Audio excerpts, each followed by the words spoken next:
Zach. How are you? Welcome back to the CMMC Proof Podcast. It's good to be back. Thanks for having me. Yeah, I had so much fun last time. Gave you the invitation for us to kind of do a new segment for the CMMC Proof Podcast. You came up with the great idea of lead CCA Open Mic. I like that a lot.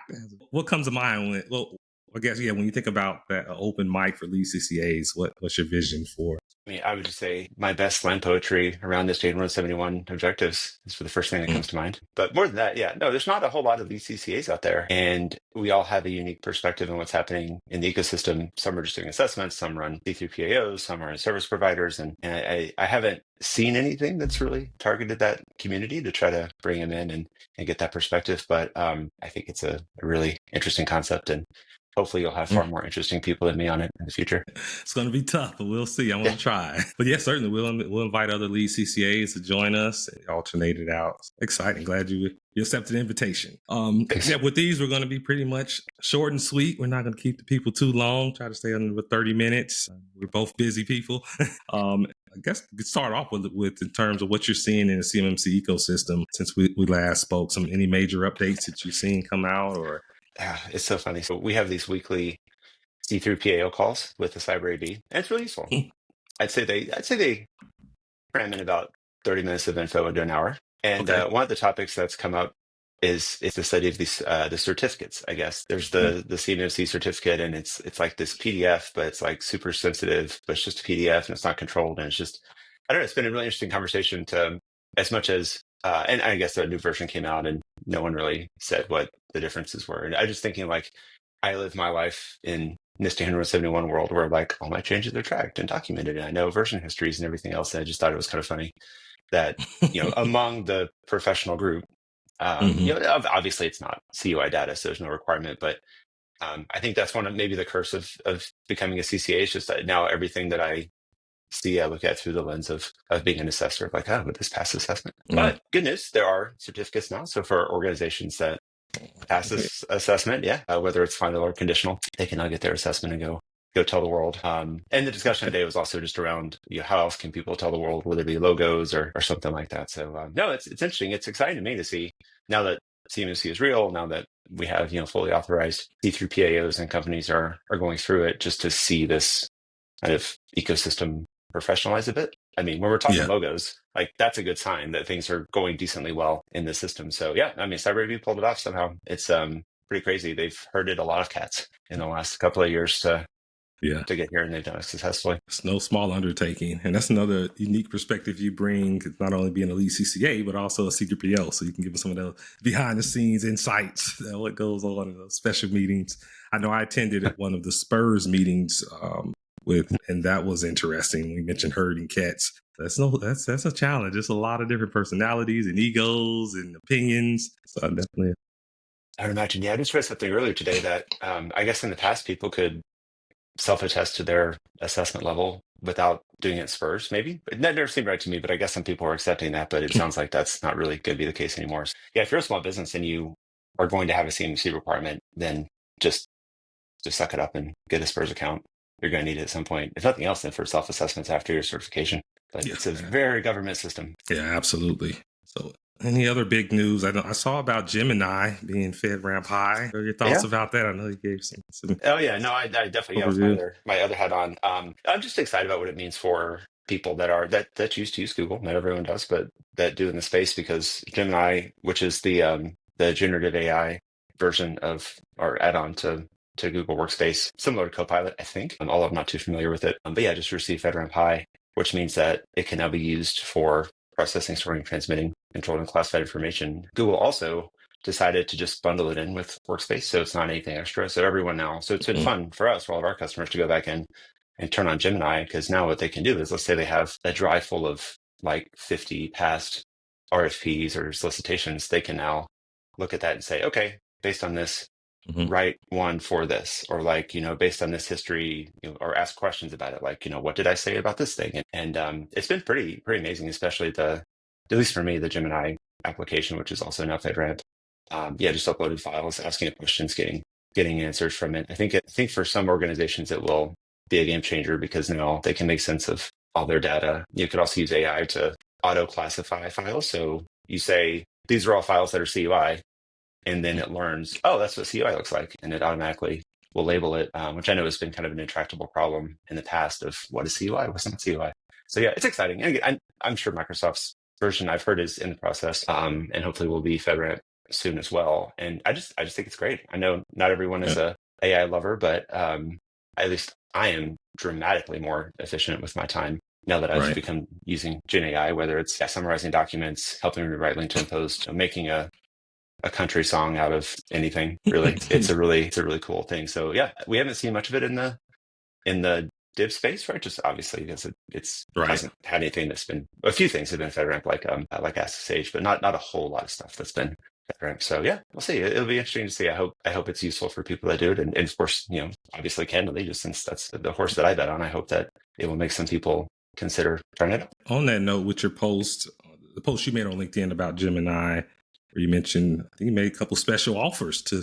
Oh yeah, I did do that, didn't I? Yeah. Well, that's what's nice about, maybe it's not nice about running a business and not necessarily having like adult supervision, because I could just put stuff out there and then I have to be held to it. But no, I think it's time. Like Google has finally figured out, I think, what they're doing with CMMC. They finally understand that how critical it is to the business, and they've done a lot of great things like getting Gemini FedRAMP.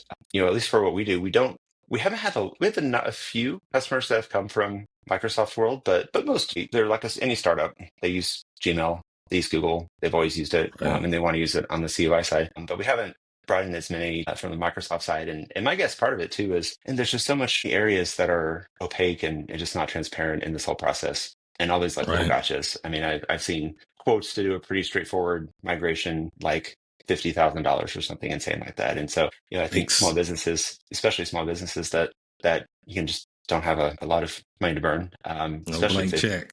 Been paying for GCC High, they're being bled dry maybe. Just to bring a little transparency around it. So we've offered a flat rate for migration just to make it a little bit easier to plan for. And then with the Gemini thing, I'm hoping for some people that will be the thing that makes them want to jump across. And so I figured it's a game changer. If we offer to migrate them over from Microsoft 365 at no cost, then maybe not the most profitable idea I've ever had, but if we can get more people trying it out, using it, that's one of those things I think as well, just the culture, like using Gen AI in defense. I can say up here, and I have been saying, it's FedRAMP, you can use it, no issues there. There is one asterisk about export control data, but I'll come back to that. But you can't use it. I still think culturally, this is not an environment that generally loves embracing new things with their data where they don't know where it goes necessarily. I think using Gen AI in controlled and classified information space is still going to be challenging for some people to wrap their heads around. And I think the more people that use it, again, the more acceptance it'll get. DoD is starting to use it, more small businesses that start using it in the DIB. Again, just think it'll overall raise the awareness of it, the acceptance of it, and again, just hopefully raise efficiency. I'm telling you, writing responses to solicitations is like, for me, where dreams go to die. I hate it so much. It's painful. Yeah. It's so painful. But the last couple ones I've done with Gen AI, and it's just so fulfilling, like to go in and put your stuff in and put in your past responses and everything else and just say, hey, based on all this stuff, write this. And again, of course, it's not perfect. It's like an 80% initial try, but man, just watching it spit out the initial 80% it's like magic. So yeah, if anyone wants to move over from Microsoft side, I'll do it for you. And we'll not charge you. Just don't tell our CFO. Can't beat that. Secret safe with us. What else? Oh, with Wiz, I saw that acquisition. What are your thoughts about that? Yes, I would love to talk to their M&A team. Google, if you're listening out there, I heard you like to pay money for businesses. No, billions. It's exciting. It's very expensive. By far Google's biggest acquisition, 40% more than they offered last year. A very new company. More of a data center security company. So it's really fascinating to me. They really seem to believe there's something really special there. Secret sauces. Wow. Something's there. So I'm excited about it. I don't know a lot about the product. I guess I'll learn more about it, but I do know that Google, again, ever since they got hacked by China 15 years ago at this point, they really have said, this is never happening again. We are going to rebuild this from the ground up, which is why you just don't see that much about them in terms of state-sponsored breaches anymore. They've just really implemented all of these things. And I also think that's why it was easier for them to get their entire U.S. infrastructure FedRAMP High instead of just, Gov Clouds or data centers. And at least twice a week, I have to explain to someone that there is no such thing as Google's Gov Cloud. It is just all their data centers in the United States because that's how it should be. It's hard to wrap That's your also, mind around that. yeah. We used to, I used to say now the traditional model or the old fashioned way. Yeah, Hard the to legacy understand model, that. but Yeah, I definitely. don't know about Wiz, but it's certainly in line with what they've been trying to do and keep information secure. And yeah, good for them. I just wish I had been a part owner of Wiz, but well. Very, very exciting. Well, other than that, next topic is one I find especially interesting. So I know since posting the podcast that we did together a couple weeks ago, as I predicted, lost a few friends and not family yet, but some people were not so happy about They haven't seen it yet. me spreading the word about this 100% assessment ready CMMC solution, ATX Defense space. So, and I got a lot of interesting responses and comments about, oh, this is impossible. There's no way to do it. So I'm sure you get that all the time. I just kind of want to use this part of the segment to address some of the most common ones you see, the doubters, the haters, or the skeptics who think it just can't be done. Yeah. No, and I think love talking about my product and our methodology and our solution, but I think it's important more broadly to have a discussion just about what is possible and why we aren't seeing certain things, and maybe if incentives are misaligned for service providers to do things that they may or may not want to do. But yeah, I'm here for it. Let's go with the mean tweets. Do you have any, or do you want me to go for it? Yeah, I I actually do have a probably few. would have been Okay. Well, I mean, I just kind of burned my just off the top of your head. Yeah. I have something off memory, so yeah, you go start off, and I'll let you left out any. Yeah. No, I mean, I think there's very rightly skepticism. Someone did send me a message I thought was very appreciated, and just said, because I'm pretty new to the CMMC world, last couple of years, but especially in the earlier days, there were sounds like a lot of fly-by-night charlatans. That's like, hey, click here and you'll be CMMC compliant, and anything that says turnkey, 100% quick, right? I mean, obviously that is going to be a concern. And again, I think I would be just as skeptical. I think if I'd heard of something, especially something that's a fraction of the cost of other solutions, because we don't post our system security plan. Although happy to share it with people that want to sign an NDA. So yeah, they're right to be skeptical and right to have been burned in the past. And again, there are a lot of people that are just not in this for the right reasons. They're not doing it because they believe it's important for national security. They're doing it because it's a way to make money into emerging industries. Yeah, totally get respect the concern. I mean, really, just I guess I can always go back to well, I'll show you the CMMC certification or the DIFCAC result. But beyond that, just I think from a zoomed out perspective, when it was time to start putting this together, trying to figure out how do we solve this for small businesses, and it became clear the only way to do this is to find a way to cover everything, because if you don't, there's all these, I think I call them the $100,000 tripwires. It was a matter of trying to figure out, we have NIST 800-171A, we have 320 things we have to do. How can we build something based on that, and just as inexpensively and as minimally compliant, but minimally invasive as possible to build around it? I mean, it certainly helps that Google Workspace is like 1/3 the cost of GCC High, but beyond that, I mean, just being able to, the different technologies that we're able to use, and again, just going back to being able to use skill bridgers. I think I mentioned it last time we chatted. The fact that we're able to have so many active duty service members come in who had done compliance, who had done cybersecurity, cyber warfare, that came in with that knowledge, we were able to use them for up to 6 months at no cost. I mean, they really were, in terms of the the brain power to put this all together and help write policies, procedures, documentation based on what they had seen on active duty. I mean, that was just a game changer. So in the sense of, there's no way this could be real for it to be so inexpensive. I get it, especially coming from the other side where things are so expensive. But if you have a blank slate and you don't have any rules on what you can do, I mean, that's the thing. CMMC is growing on me, not only because it's how I'm hoping I'll pay for my kids' college, but also because it really is open to interpretation. And there's not a lot of, I mean, there's so many organizationally defined parameters and so many different things that you can kind of interpret whichever you think is appropriate. Again, as long as it meets NIST 800-171A. And so, I mean, our solution, other solutions, there are many, many different ways to meet the need. As far as being 100% solution, I think that's probably the most controversial among people that are CMMC practitioners, which again, rightfully so, because no one else is saying they have a 100% solution. So I think that is fair. But I stand by it, and I stand by it because when we say 100% solution, we mean we're not going to let you mess this up. Like, you are going to do everything that needs to happen. You have a path to 100% compliance, and that we will guide you to get there. Again, just looking at enough competitors' websites of like, well, we'll get you 80% of the way there. SSP, it's fine. Documentation, you could easily act to that. Like, no, that small business is not going to do that. They're going to they'll get a consultant. So yeah, sure. We offer an SSP, all the documentation, policies, procedures. But then the other things that I think maybe others don't do, like personal security. We will run a background check on you and make sure that you pass before we give you access to a system. Maybe we're the only one doing it, but anyone can do it. I mean, just go to checker.com. It's really not that hard. So, I mean, that's just one example. We just to take that that away. point, that ties into, I know one of the comments from someone was 3.1. They're like, okay, how does ATX Defense Space handle 3.1.1 for their clients? So can you talk about that one? It ties into the background check. Yeah. I mean, part of me wishes I didn't know what all these controls were, but I do. So that's one of our 4 shared ones that we have. So we have 320, 312 that we say it's the OC's responsibility, but that we manage on their behalf. And I'm willing to die in any of those hills if there's one that you want to talk about, like 311. There's 4 that are shared, including 3.1.1. Actually, objectives, they're shared. Forget which one it is in 311. But then there's 4 that are our client responsibility. Those are all in 3.1.22, which is the reviewing data posted publicly.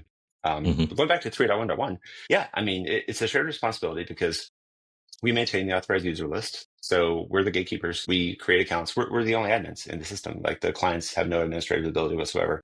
So we go into their workspace that we manage. We create accounts. We send new user notifications to users. We suspend them if they're being transferred or there's another reason, or if they're inactive, right? They hit our threshold there. So I mean, we do all that.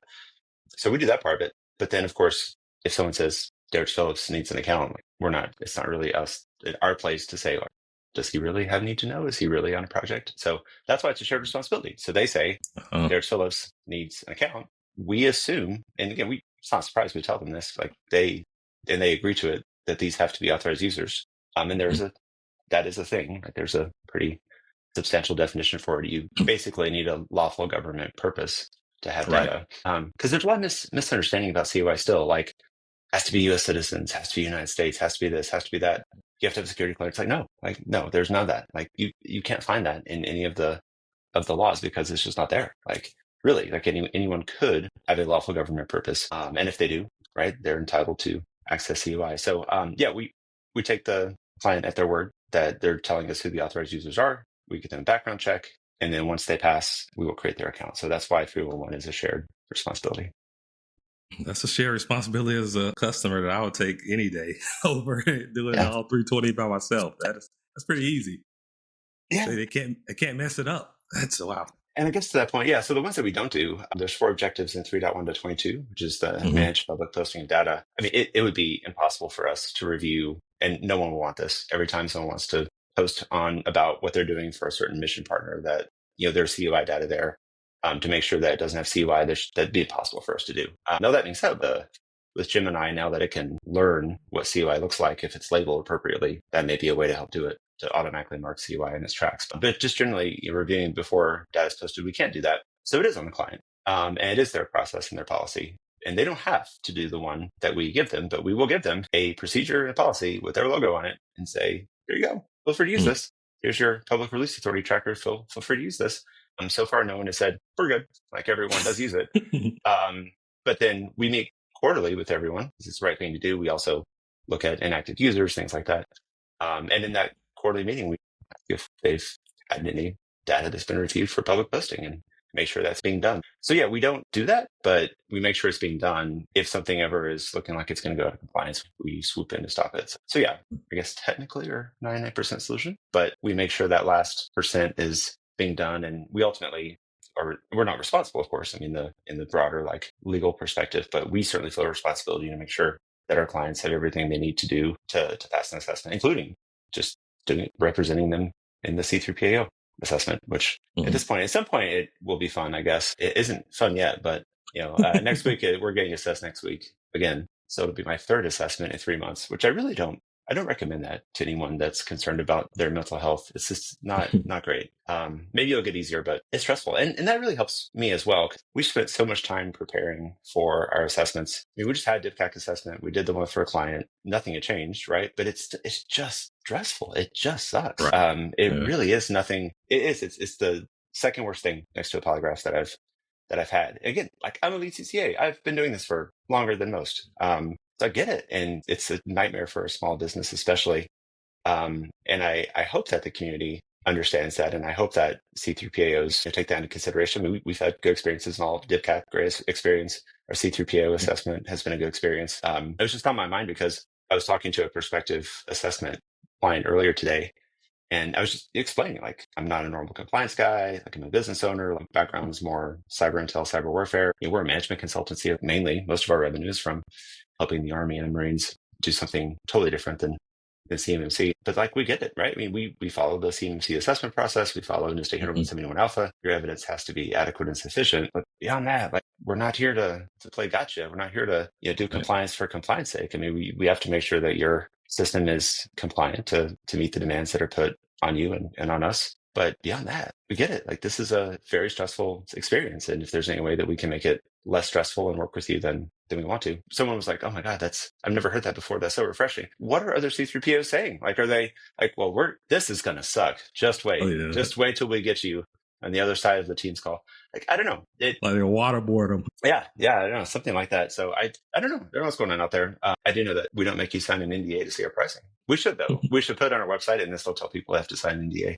Just to mess with them. No, just kidding. But yeah, no, it's been fun. It really is. I'm very lucky that I've been able to, again, relatively recently join this, to be a C3PAO, to be a lead CCA, to have a solution, and just try to not fix, but just try to make CMMC less of a nightmare for small businesses that are considering leaving the defense industrial base, because there's a lot of them out there. We talked to a lot of them, and a lot have said, if it wasn't for something like this, where we knew that we could be fully compliant for, $10,000, $15,000 a year, they would be leaving. And that's not good. And I know it's easy to say that, but then to really think what that means, again, see the news, like there's a lot of crazy things happening in the world. And our defense industrial base is already challenged enough as it is, and has been challenged for a long time in the broader manufacturing issues. And so we just don't need to go out of our way to make it even more challenged. Like, there's, having companies flee because they don't want to pay for, or they can't pay for compliance. I think I may have said before, the average, the median Army small business contract is like $88,000 a year in revenue. They're not going to pay $250,000 for CMMC compliance. They're not going to pay $80,000 for an assessment. I mean, until we get more providers, more C3PAOs that are willing to charge a fair price, I think it's going to be very tough for a lot of organizations. Yeah, I'm glad there's hope for them now. Definitely. I've never seen so many smiles on CMMC sales calls now when I tell them, hey, these are options. And hey, here's ATX Defense space as well. So if you don't have a physical CUI, this is an option. And they just, whoa, they're like kind of shocked, and their whole energy changes. So that's been exciting from my perspective. That's exciting. We are trying to take care of the ones that have in-person stuff too. It's hard. It is hard. But we have some ideas. Yeah, manufacturing, that is the thing. Like, it seems like generally lower margins, higher stress, higher demands. They have a lot of the technical information, and then also like the most expensive to secure and do. So So we are working on. Like I said, we have some ideas. We have one client in particular we're working to get there. That is the hope, at least in the sense of starting something new. Like the MVP, like the initial thing is, okay, let's see if we can get someone compliant quickly at a fraction of the cost, when it's a relatively simple, straightforward case. And the answer was yes. Got that. All right, now let's try something harder. Let's try someone that's doing manufacturing. But yeah, no, I'd love to think that within the next year or so, we can essentially serve anyone, regardless of their situation, and have a lot of the documentation and things ready to go for them. And not just for us, but because that means that will hopefully inspire others to do the same. A small business doesn't have to call 10 different service providers and get 10 different answers of 10 times the cost, depending on who they talk to. Just giving people a little bit of certainty, especially now. It's been watching the news. There's a lot of uncertainty around the federal space. Oh yeah, absolutely. And we've had some clients that have said as well. Well, that's really the reason that we offer a month-to-month option. Is some companies just say, like, we can't really spend $12,000 on CMMC, but we could spend $1,200 a month. Okay, right. It's a low barrier of entry. So that's what's great about it. Awesome. Well, Zach, I want to be respectful of your time. Appreciate the insights. And yeah, this is fun. Next segment, we'll kind of talk more general, touch on other topics. Definitely wanted to clear up some outstanding questions that we were getting from ATX, or for people who were from the skeptics. And like I say, rightfully so. It's if just not from what everyone else was told, everything I was told over the last 2-3 years since I've been in CMMC is 100% that's fraud. That can't happen. It's impossible. And until I proved it can happen, have that proof of concept. Is it Breakpoint Labs, right? It was the first client y'all got through with a level 2 certification. So yeah, sure, many more to follow, and I'm gonna be happy to celebrate with you and share the good news. And I didn't anticipate all of how hard it would be to kind of get the word out. The gatekeepers aren't really happy about the solution, but I'm excited to go up against that and help the word out. But like I said, small businesses is a great potential alternative or option for them that can help keep them in the deal. Yeah, no, I appreciate what your willingness to get the word out there and share something, understanding that there is some risk to you. And unfortunately, people that realize that they're overpriced, underperforming solutions now at risk, they are taking it on you. And I saw some of the comments, and that it's unfortunate. But at least for me, that's why I do what I do, because that just needs to stop. Like, small businesses deserve better than that. Yeah. Again, yeah, I think, I'm going to get way fewer holiday cards this year from the CMMC community than I expected. But, I'll get some holiday cards from clients, maybe. From customers, clients, definitely. From customers that a photo of their certification assessment on the refrigerator with the family around it or something. And the savings. We should do like a savings tracker. Just start to get them through. Indeed. If you receive value from this episode, I invite you to subscribe and like so that you're the first to know when we release new episodes. Also, check out CMMCproof.com to learn more about the arsenal of resources that we provide to equip you to conquer CMMC. We'll see you next time.